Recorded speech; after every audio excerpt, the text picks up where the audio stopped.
Good morning, student. Welcome to Political Science online class.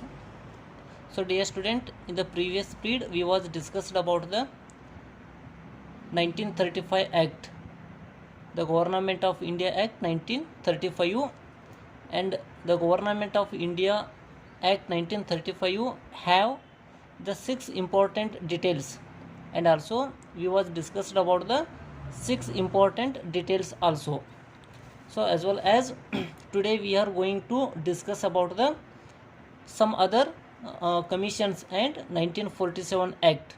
According to that, the 1935 Act was 100% failure to fulfill the aspiration and needs of the citizens.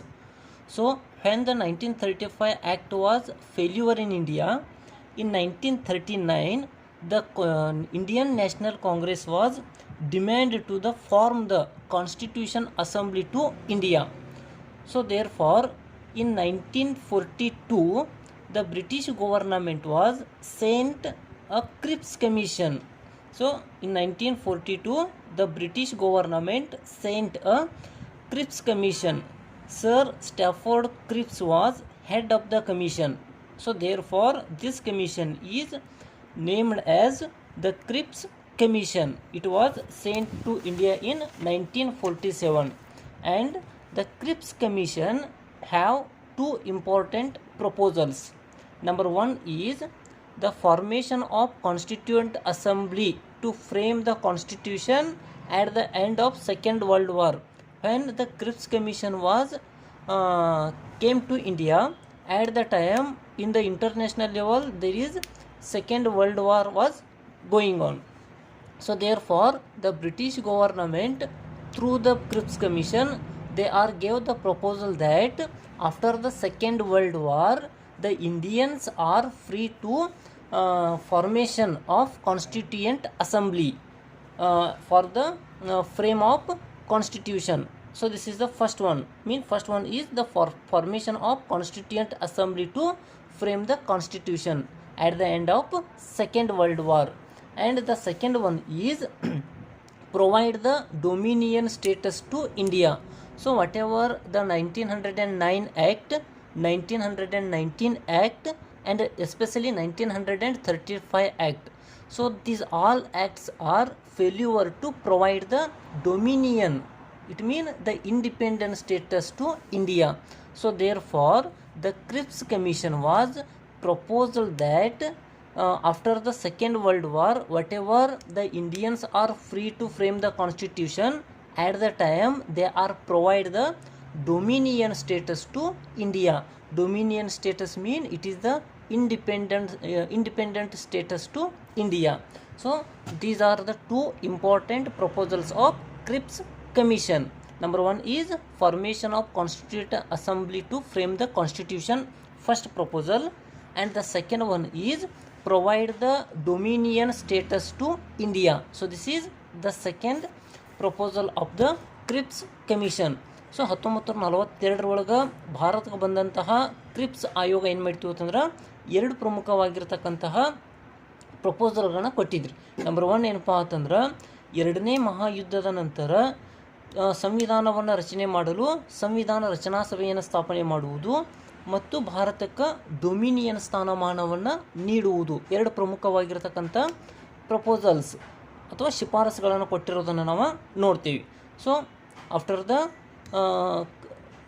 1935 Act, so the first commission is Crips Commission. It is came to India in 1947 and it is gave the two important proposals.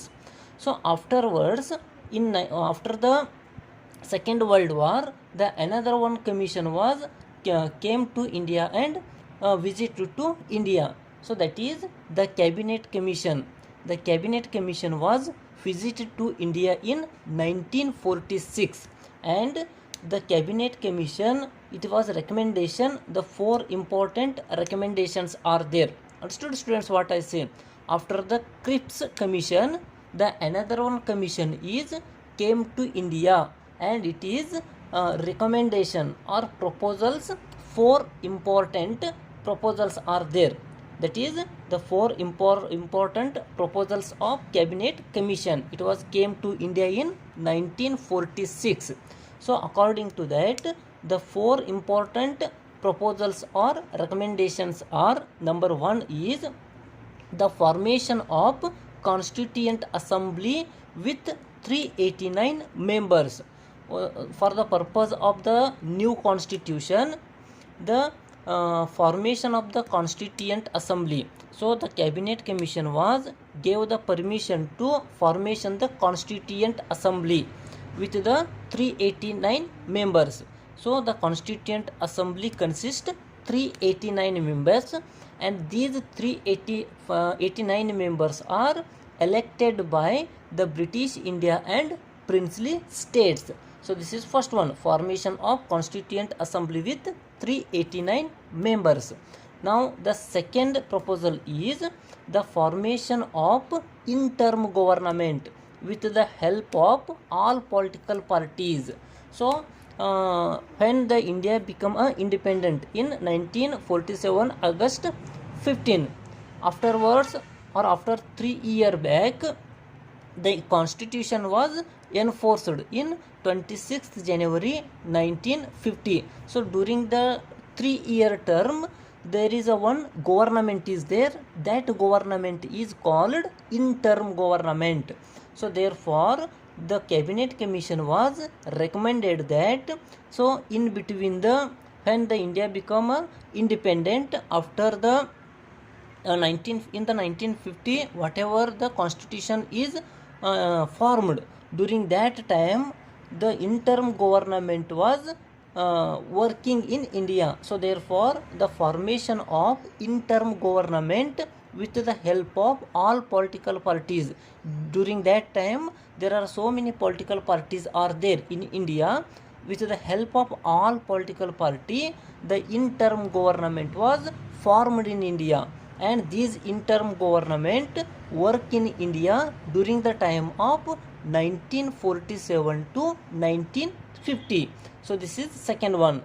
The second recommendation is the formation of interim government with the help of all political parties. Third recommendation is the formation of Union of India, including the British India and Indian states. Indian states mean that is princely states are there. So therefore the third recommendation of the Cabinet Mission is the formation of Union India or the Federation of India. Federation mean the Indian Federation consists the two type of the government. Number one is British India and second one is Indian states. So that is afterwards called the British India is called the Union government. The Indian states are called the state governments. So therefore the third recommendation of the Cabinet Mission is the formation of Union of India. This Union of India or another name is Federation of India, including the British India and Indian states. So this is the third recommendation of the Cabinet Commission. Now the fourth one is ruled out the formation of Pakistan as the undesirable. Whatever some Islam or some Muslim leaders are gave the proposal to the special country is there for the Muslims, that is Pakistan. They want another one special the Pakistan country, but the Cabinet Commission does not accept the formation of Pakistan. So this is the fourth recommendation of the Cabinet Commission. The Cabinet Commission came to India in 1946. ಅಂದರೆ 1946ರಲ್ಲಿ ಭಾರತಕ್ಕೆ ಬಂದಂತಹ cabinet commission ಏನು ಮಾಡಿತಪ್ಪ ಅಂತಂದ್ರೆ 4 ಪ್ರಮುಖವಾಗಿರ್ತಕ್ಕಂಥ ಶಿಫಾರಸುಗಳನ್ನ ಕೊಟ್ಟಿತ್ತು. ಒಂದನೇದು ಏನಂತಂದ್ರೆ ಸಂವಿಧಾನ ರಚನಾ ಸಭೆಯನ್ನು ರಚನೆ ಮಾಡುವುದು, ಅದರಲ್ಲಿ 389 ಜನ ಸದಸ್ಯರಿರಬೇಕು ಅಂಥೇಳಿ. ಎರಡನೇದಾಗಿ formation of interim government with the help of all political parties. ಅಂದರೆ ಏನು ಮಾಡಬೇಕಪ್ಪ ಅಂತಂದ್ರೆ ಮಧ್ಯಂತರ ಸರ್ಕಾರವನ್ನು ರಚನೆ ಮಾಡುವುದು.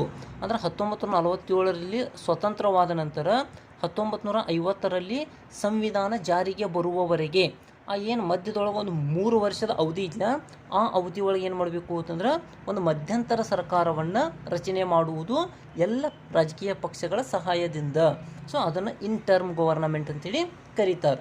So the third one is the formation of union of India including the British India and Indian States. So the ಮೂರನೇ ಶಿಫಾರಸು ಏನಪ್ಪ ಅಂತಂದ್ರೆ ಭಾರತ ಒಕ್ಕೂಟವನ್ನು ರಚನೆ ಮಾಡುವುದು. ಒಕ್ಕೂಟ, ಯೂನಿಯನ್ ಆಫ್ ಇಂಡಿಯಾ, ಭಾರತ ಒಕ್ಕೂಟವನ್ನು ರಚನೆ ಮಾಡುವುದು. ಆ ಒಕ್ಕೂಟದೊಳಗೆ ಏನಿರಬೇಕಪ್ಪ ಅಂತಂದ್ರೆ ಬ್ರಿಟಿಷ್ ಇಂಡಿಯಾ ಮತ್ತು ಭಾರತದ ರಾಜ್ಯಗಳು ಅಂಥೇಳಿ ಇರಬೇಕು ಅಂಥೇಳಿ. ಸೊ ನಾಲ್ಕನೇದು ಏನೈತಂದ್ರೆ the rule out formation of Pakistan as undesirable. ಅಂದರೆ ಏನು ಮಾಡಿತಪ್ಪ ಅಂತಂದ್ರೆ ಪ್ರತ್ಯೇಕ ಪಾಕಿಸ್ತಾನ ರಚನೆಗೆ ಈ ಕ್ಯಾಬಿನೆಟ್ ಕಮಿಷನ್ ಯಾವುದೇ ರೀತಿಯಾಗಿರ್ತಕ್ಕಂತಹ ಒಪ್ಪಿಗೆಯನ್ನು ನೀಡಲಿಲ್ಲ. So these are all the recommendation of cabinet commission. So dear student, now we are discussed about the two important commissions. Number one is Crips Commission 1942. It has gave the two important proposals. Afterwards the cabinet mission or commission in 1946, it was gave the four important recommendations. So in 1947 the another one commission is visited to India, that is Mountbatten Commission. Understood what I say? In 1947 the another one commission is visited to India. That commission is called as Mountbatten. So the Mountbatten was head of the commission. So therefore that is called Mountbatten Commission. It was visited to India in 1947 and this commission was approved and partition of India and Pakistan. So the Mountbatten Commission was approved the partition of India.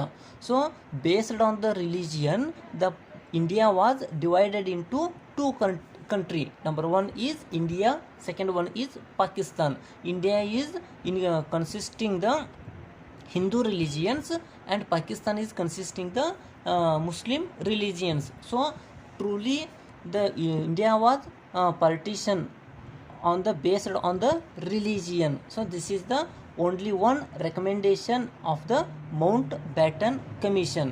So 1947ರಲ್ಲಿ ಬಂದಂತಹ Mountbatten commission ಏನು ಮಾಡಿತಪ್ಪ ಅಂತಂದ್ರೆ ಧರ್ಮದ ಆಧಾರದ ಮೇಲೆ ಭಾರತ ಮತ್ತು ಪಾಕಿಸ್ತಾನ ವಿಭಜನೆಗೆ ಏನು ಮಾಡಿತ್ತಂದ್ರೆ ಒಪ್ಪಿಗೆಯನ್ನು ಕೊಟ್ಟಿತ್ತು. So now we are discussed about the three important commissions. Number one is Crips Commission 1942, second one is Cabinet Mission 1946 and Mountbatten Commission 1947. So dear students, now we are discussing about the another one important act, that is Indian Independence Act of 1947. This is very important one according to the point of exam view. According to the point of exam view, the Indian Independence Act of 1947 is very important for 5 marks question, and the question is explain the provisions of Indian Independence Act of 1947. This is for 5 marks question and it is very important. If you see the last 5 or 6 years question papers, it is so many times this question was repeated. So therefore it is very important according to the exam view.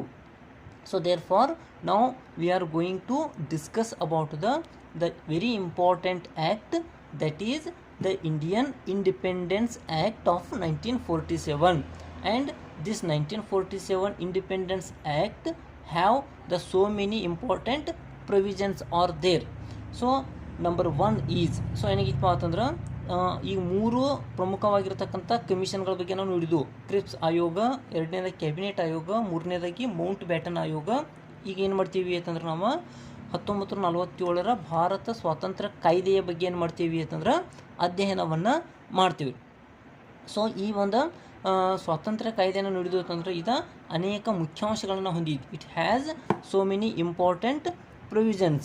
So according to that, the first provisions of Indian Independence Act of 1947, that is the first provision is The act provided that on 15th August 1947 the appointed the two independent dominions, India and Pakistan, would be set up, and the act provided the complete transfer of power. So this is the first provision of Indian Independence Act of 1947. According to that, the 1947 Act is provide the freedom or provide the independence to two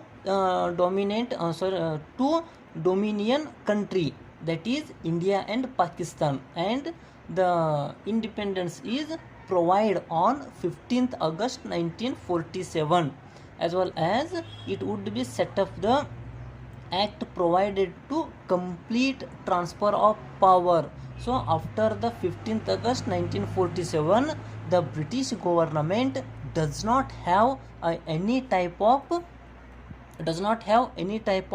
authority, does not have any type of power in India. The all powers are transferred to India and Pakistan. It means after the 15th August 1947, the England government does not have any type of authority in India and Pakistan. So that is called the 1947 Act was provided the dominion status to India and Pakistan. Truly it is provided the independence to India and Pakistan on 15th August 1947. After the 15th August 1947, the England government transferred the all power to India and Pakistan. And very important point is, after 15th August 1947, the England government does not have any authority, any power in India and Pakistan. So that is the first provision of 1947 Independence Act. ಅಂದ್ರೆ 1947 ಭಾರತ ಸ್ವಾತಂತ್ರ್ಯ ಕಾಯ್ದೆಯ ಮೊದಲನೇ ಮುಖ್ಯಾಂಶ ಏನಿತ್ತಪ್ಪ ಅಂತಂದ್ರೆ 1947 August 15ರಂದು British ಸರ್ಕಾರ ಏನು ಮಾಡಿತು ಅಂತಂದ್ರೆ ಭಾರತ ಮತ್ತು ಪಾಕಿಸ್ತಾನಕ್ಕೆ ಸ್ವಾತಂತ್ರ್ಯವನ್ನು ಕೊಟ್ಟಿತು. ಇನ್ನು 1947 ಆಗಸ್ಟ್ 15ರ ನಂತರ ಈ ಒಂದು ಬ್ರಿಟಿಷ್ ಸರ್ಕಾರವು ಭಾರತ ಮತ್ತು ಪಾಕಿಸ್ತಾನದಲ್ಲಿ ಯಾವುದೇ ರೀತಿಯಾಗಿರ್ತಕ್ಕಂಥ ಅಧಿಕಾರ ಆಡಳಿತವನ್ನು ಹೊಂದಿರುವುದಿಲ್ಲ. So this is the first provision. Understood? So this is the first one. So you know that after the before the independence, one day India was divided into two country. Number one is India, second one is Pakistan.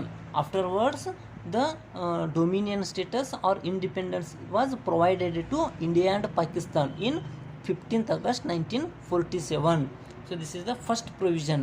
Now the second provision of the Indian Independence of Act 1947, that is the distributions of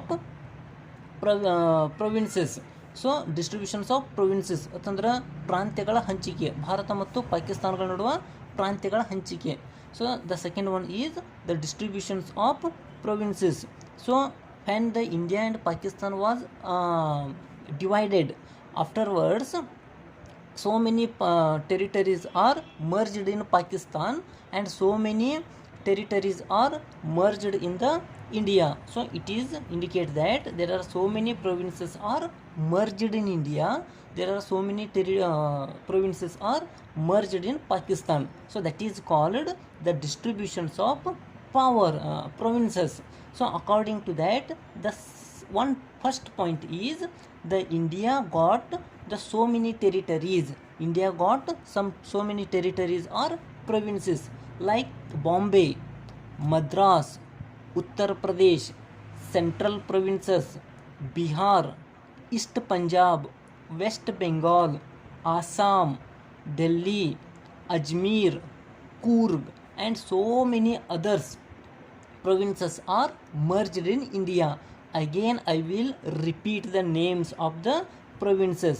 The India got the so many territories like Bombay, prominently Bombay, Madras, UP mean Uttar Pradesh, Central Province, Bihar, East Punjab, West Bengal, Assam, Delhi, Ajmer, Coorg, etc., etc.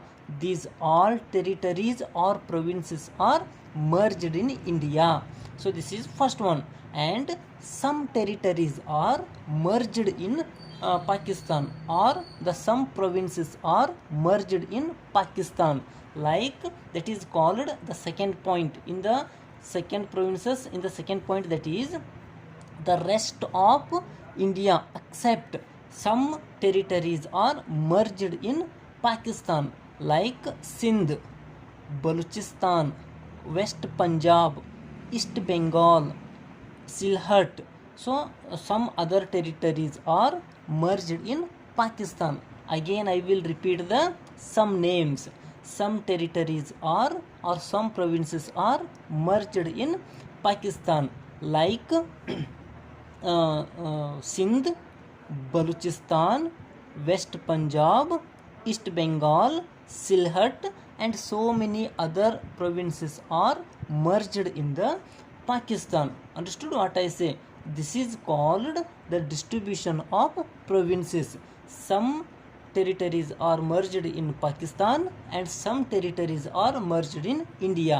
As well as for the demarking of the boundaries, the boundary commission was formed with the Sir Cyril Radcliffe.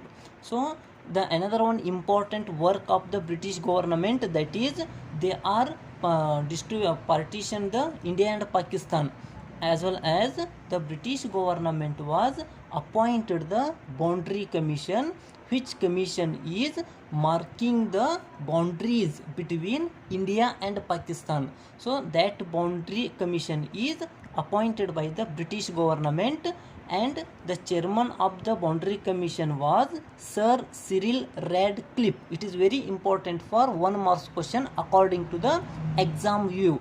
Who is the chairman of boundary commission? So the Sir Cyril Radcliffe was chairman of the boundary commission.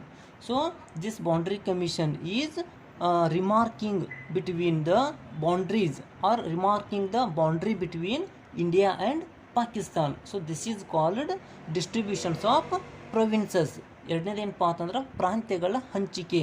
ಕೆಲವು ಪ್ರಾಂತ್ಯಗಳು ಭಾರತದ ವ್ಯಾಪ್ತಿಗೆ ಬಂದು, ಕೆಲವು ಪ್ರಾಂತ್ಯಗಳು ಪಾಕಿಸ್ತಾನ ವ್ಯಾಪ್ತಿಗೆ ಬಂದು. ಯಾವ್ಯಾವ ಪ್ರಾಂತ್ಯಗಳು ಭಾರತದ ವ್ಯಾಪ್ತಿಗೆ ಬಂದು ಮತ್ತು ಯಾವ್ಯಾವ ಪ್ರಾಂತ್ಯಗಳು ಪಾಕಿಸ್ತಾನ ವ್ಯಾಪ್ತಿಗೆ ಬಂತು ಅಂತೇಳಿ ಈಗಾಗಲೇ ನಾನು ನಿಮ್ಗೆ ಹೇಳಿದೆನು. ಅದರ ಪ್ರಕಾರ ಏನಾಯ್ತಪ್ಪ ಅಂತಂದ್ರೆ, ಈ ಒಂದು ಭಾರತ ಮತ್ತು ಪಾಕಿಸ್ತಾನ ನಡುವಿನ ಗಡಿಯನ್ನು ಗುರುತಿಸಲು for the marking of the boundaries between India and Pakistan, ಅದಕ್ಕಾಗಿ ಒಂದು ಕಮಿಷನ್ ರಚನೆ ಮಾಡಿದ್ರು. ಅದನ್ನು ಬೌಂಡ್ರಿ ಕಮಿಷನ್ ಅಂತೇಳಿ ಕರೀತಾರೆ.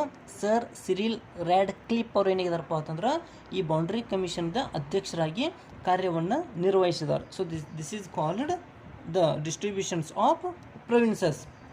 So this is the second important provisions of the Indian Independence Act of 1947. Now the third provision is the crown was longer the source of authority. So this is the third one. The crown was longer the source of authority. So when the British government was ruled in India, during that time the crown was head of the government or head of the authority. But after the independence, the crown was lose their authority in India. So this is the third one. Crown mean, so England government headed by the Elizabeth Queen. So headed by the Elizabeth Queen, the government of India, government of England is called as crown.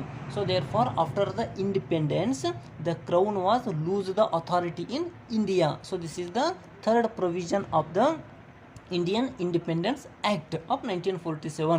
ಅಂದರೆ ಏನಾಯ್ತಪ್ಪ ಅಂತಂದ್ರೆ Elizabeth ರಾಣಿಯನ್ನು ಒಳಗೊಂಡಂತಹ ಆ ಒಂದು British ಸರ್ಕಾರ ಭಾರತದ ಮೇಲೆ ಏನು ಮಾಡಿತು ಅಂತಂದ್ರೆ ತನ್ನ ಸಂಪೂರ್ಣವಾಗಿರ್ತಕ್ಕಂತಹ ಸ್ವಾತಂತ್ರ್ಯವನ್ನು ಅಥವಾ ಅಧಿಕಾರವನ್ನು ಕಳೆದುಕೊಂಡಿತು. So this is the third provisions of the 1947. Now the fourth provision of the 1947 Act is the Governor General and the provincial governors were to act as a constitutional head. They lost the extraordinary power to legislate. So this is the fourth provisions of the 1947 Act. It means in the central government, the Governor General was head of the central government, as well as the governors were the head of the provincial government. But after the independence, or according to the Act of 1947, the Governor General and the provincial governors are only nominal head of the governments. So after the act, after the independence, they were lost the extraordinary powers, or they are lost the supreme powers over the legislate. It means the Governor General and the provincial governments, provincial governors, they are only nominal head of the governments. Afterwards, they are lose the extraordinary or the supreme powers. It means they does not have any legislative powers in the government. So this is the fourth one.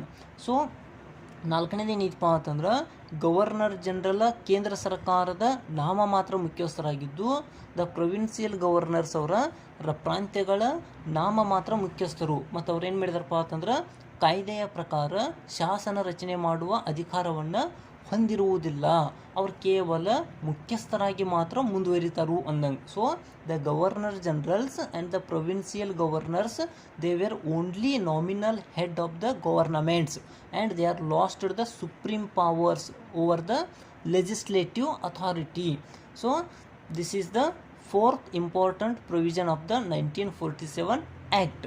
Now the fifth one is the office of the Secretary of State was abolished. According to the 1947 Act, the Secretary of State was abolished. So abolished mean, so the completely the Secretary of State post was cancelled by according to the Act. So if you see the before independence, the Secretary of State have the supreme power in the government. So he is actually head, or he is the real head of the government. So after the according to the 1947 Act, or after the independence of India and Pakistan, the Secretary of State, this post was completely cancelled according to the Act. So this is the fifth one.